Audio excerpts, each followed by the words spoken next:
Hey guys, welcome back. Joe Brunsman, insurance broker to the stars. The atomic bomb has finally been dropped on the data security world. We were waiting for it to happen. It's finally occurred. The federal government is now going to hold CEOs personally responsible for data security with 10-year consent orders, potentially making them unemployable. So let's go ahead and jump on into it. Now, I've been following these FTC consent orders for quite a few years by this point, and we've seen businesses get hit with unfortunate regularity 20-year consent orders that have just a litany of very painful and expensive and time-consuming requirements. This is the first time we've seen a CEO be held personally responsible. So let's start off with a quote by the chair of the FTC, because I think this is really quite telling and encapsulates what it is they're getting at. So she said, notably, the order applies personally to Relis, that's the CEO, who provided over Drizzly's lax data security practices as CEO. In the modern economy, corporate executives sometimes bounce from company to company, notwithstanding blemishes on their track record. So what they're saying is, hey, CEOs do tend to bounce from company to company. They're trying to put that to an end if they're not taking data security seriously. Recognizing that reality, the commission's proposed order will follow him even if he leaves his company. So there is no getting out of this. Specifically, he will be required to implement an information security program at future companies, which sounds innocuous, but I'm going to show you what that entails, and it is way more extensive than you would imagine. If he moves to a business collecting consumer information from more than 25,000 individuals, which is not that many, and where he is a majority owner, CEO, or senior officer with information security responsibilities. And that's going to be directly or indirectly. All right. Now, from this, and we'll see a little bit later on, I think it's safe to kind of postulate here that the FTC would also potentially hold CIOs, CTOs, CISOs personally responsible for data security. So just because they hit the CEO this time doesn't mean they won't necessarily go after those other C-suite executives as well. Now, here's some background, the allegations, and I should add here, these are all allegations in the consent order, all right? So Drizzly, they operated this platform that enabled retailers to sell alcohol online to customers. Oh, and a little bit of background here. From what I could gain from the internet, I mean, this was a private company that was purchased by Uber, I think, in the last year, but from what I've seen online, they were only generating something like 40 to 50 million in revenue. So if you're an MSP out there, you probably have clients bigger than that. I actually just have business owners, CEOs, et cetera, of private companies, CTOs, IT directors of companies larger than that as well in terms of revenue. So take this seriously. It always starts with the big guys and then it filters its way down. So just because you're smaller than that, keep in mind, the FTC has gone after big companies, small companies, sole proprietors, defunct organizations just to prove a point. So don't think because you're smaller than that or that you're not some big name company that they're not going to come after you, because they absolutely will. Now, the platform collects and stores personal information that consumers provide and information it automatically obtains from computers and mobile devices. This poor guy had only been the CEO since August of 2018. Before that, he was a COO and a co-founder. And you'll see here, this is from the FTC. At all times relevant to the allegations in this complaint, Relis had the authority to control or participated in their information security practices.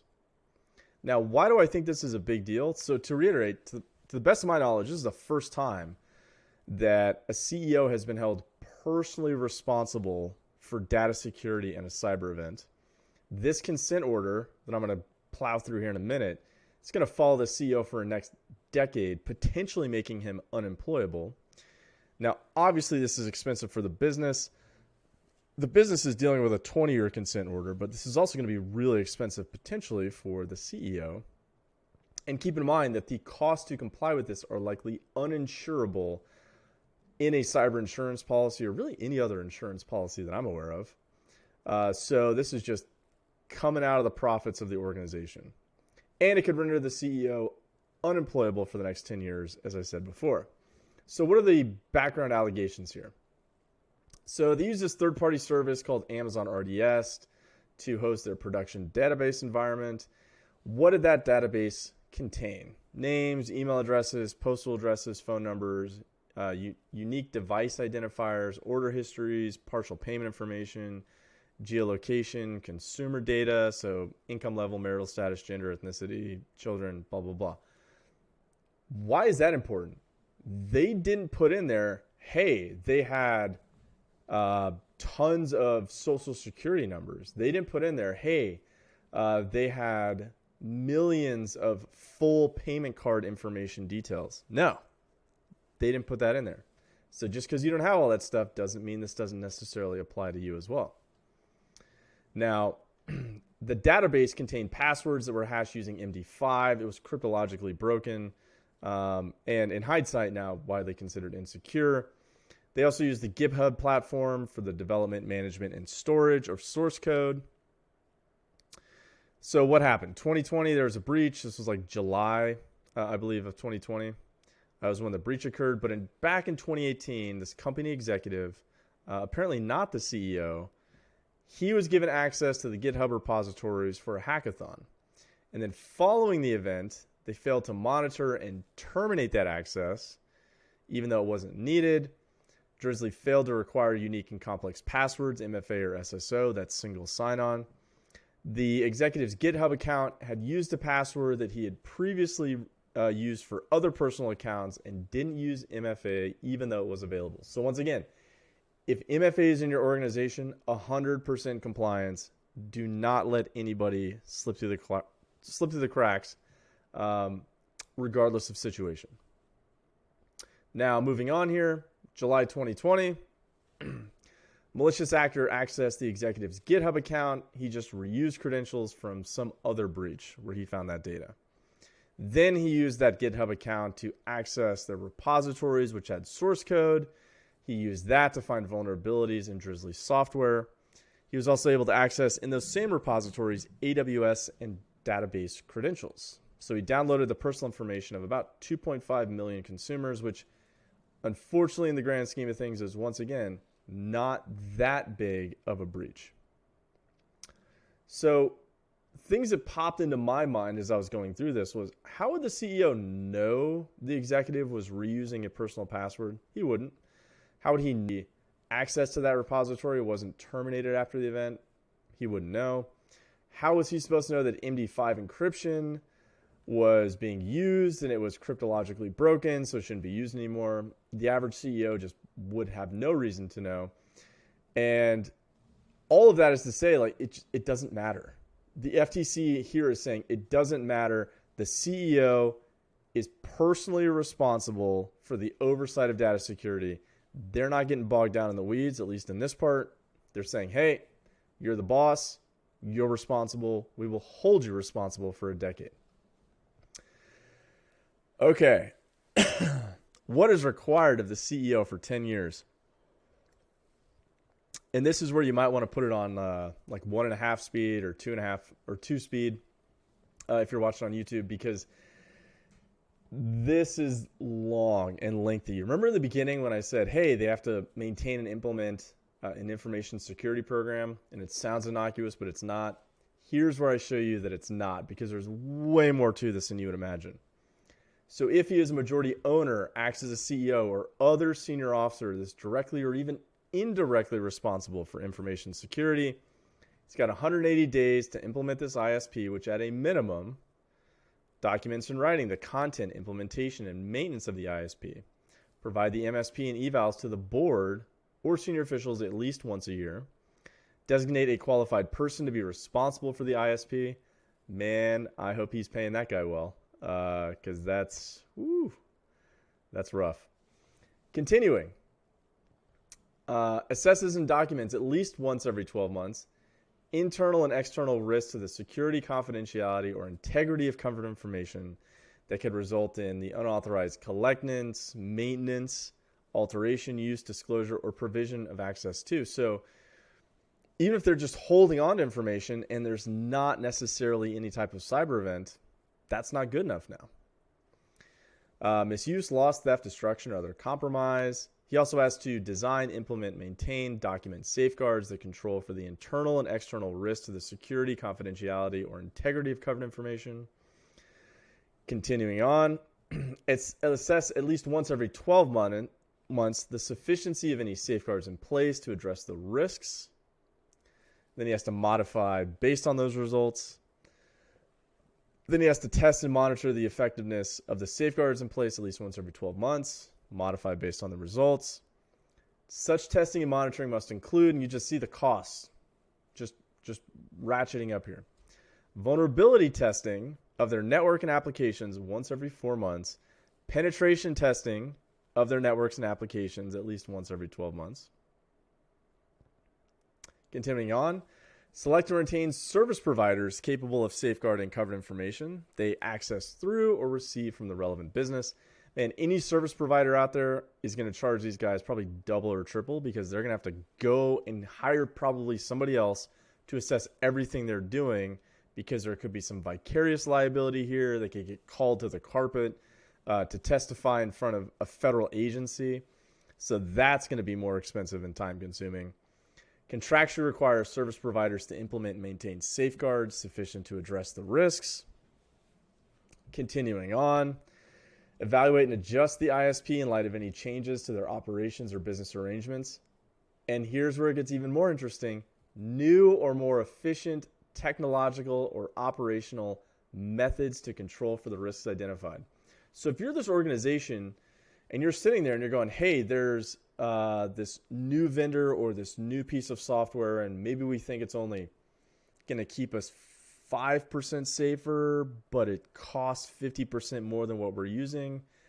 How's the FTC going to view that when they see these reports? How are you going to justify that as an organization? I don't think a bunch of bureaucrats who work for the government, who literally prints money and may have never had a job in the private sector or run a business themselves, would necessarily care about a hit to their bottom line. Or any other circumstances that they know or have reason to know may have an impact on the effectiveness of their ISP or of individual safeguards. There's a bunch of report notification requirements, which I'll save you from because those are also very tedious. But wait, there's even more. For 10 years, the CEO has to deliver a copy of this order to pretty much anybody in charge of anything, anybody related to data security, collection of information, decision-making about the use of consumer information, the employee or employees having primary responsibility for a relevant business data security, collection of consumer information, decision-making about all this, any business entity resulting from any change in structure. So no, he can't just start up a new business, sell all of this stuff for $1 to the new business after hiring a very high-priced lawyer and get away with it. The FTC's already thought about this. I don't really see any way this guy's going to escape this.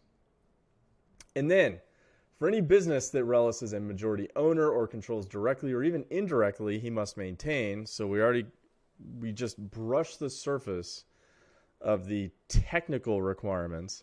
Now we're going to be getting into the possibly even worse administrative requirements. Accounting records showing the revenues from all goods or services sold, the costs incurred in generating those revenues and resulting in net profit or loss.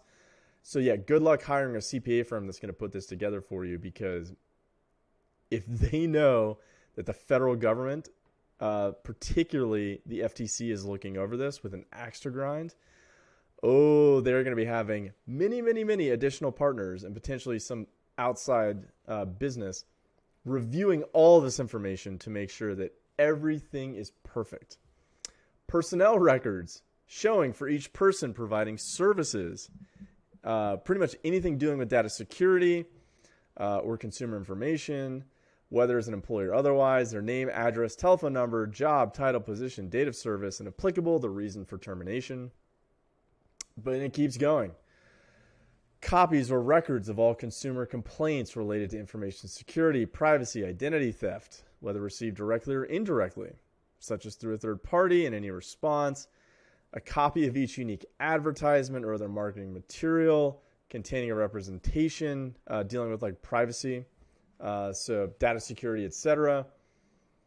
And still going, a copy of each widely, what's the definition of widely? It doesn't say. Disseminated and materially different representation that describes the extent to which they maintain or protect the privacy, security, availability, confidentiality, or integrity of any covered information, including website or other services. And we're still going. For 5 years after the date of preparation of each assessment required by this order, all materials and evidence that the assessor considered, reviewed, relied upon, or examined to prepare the assessment, whether prepared by or on behalf of respondents, including all plans, reports, studies, reviews, audit trails, policies, training materials, and assessments, and any other material concerning their compliance with related provisions of the consent order for the compliance period covered by the assessment. And then finally, it actually only gets worse. For 5 years from the date creator received all records, whether prepared by or on behalf, that tend to show any lack of compliance to the consent order. So now they have to keep documentation to essentially like tattle on themselves to a federal regulatory body. Records necessary to demonstrate full compliance with each provision, including all submissions to the FTC. And oh, by the way, submit at any time upon request reports and records of all of this stuff for compliance monitoring. So at any time, the federal government can just knock on their door and say, show us all your records. Prove to us you are doing this correctly, or we will come after you again. I mean, just imagine that, where it's like at all times, you have to have all of this perfectly squared away because some government bureaucrat who has to justify his job is going to come knocking on your door and demand proof of compliance. I don't think they're going to give you a lot of time to just, get all this together while they're sitting in the waiting room drinking a cup of coffee. I can't imagine that's going to happen. So kind of the final questions here. If we put all this together, if you're a CEO watching this, if you're an MSP or you're a service provider of some type, technology vendor, here are the questions that really kind of ultimately pop up from this. Who would hire this type of liability? Like, who's going to take that CEO on board? Why would the board of directors, or any company for that matter, want this type of heat? If they know that by hiring you, that at any time the federal government could just knock on the front door and just throw everything into upheaval and just start demanding records and proof of compliance, why would you hire that person? What service providers and assessors are going to agree with this type of scrutiny, right, as part of their contract with your business? And what do you think that's going to cost? How keen will the FTC be to make sure that the CEO, like their proof to everybody they take this seriously, is actually adhering to this consent order? How likely do you think it is that somebody at the FTC is just chomping at the bit to come after these guys after the fact, show a lack of proof of compliance, and that's a feather in his cap for promotion? I think that's probably pretty high. And then ultimately, you wrap all this stuff together. How expensive and time-consuming is this going to be? I mean, I don't even know if we can quantify that, frankly, but you'd have to start thinking about your business. If this happened to your business, what's that going to cost? It's going to be steep. So moving forward, effectively, you've been warned. So if you're a CEO out there and you've just been pushing that responsibility off, you don't want to hear about it, it's somebody else's problem, those days are over. It is now personally your problem if you want to be employed for the next 10 years or any remaining time you have left in the business world. If you're a CIO or a CTO or a CISO or any other functional equivalent thereof, IT director, man, I'd really say you need to go get competent legal counsel, make sure the CEO is aware of this, and you guys sit down and you just have a serious discussion about how you're going to maintain your data security, what additional policies, procedures, controls need to be implemented. I know you guys don't have unlimited money. So at the very least, and once again, talk to your legal counsel about this because I'm not giving legal advice here. At least have a plan of implementation that's signed off on and adhered to about how you are going to increase your data security. Because the last thing the CEO wants, I know that they're always worried about reputational harm as far as the business goes, but now it's not just business reputational harm. Now they have to worry about personal reputational harm and potentially not having a job for a decade. So what happens if there's a data security event?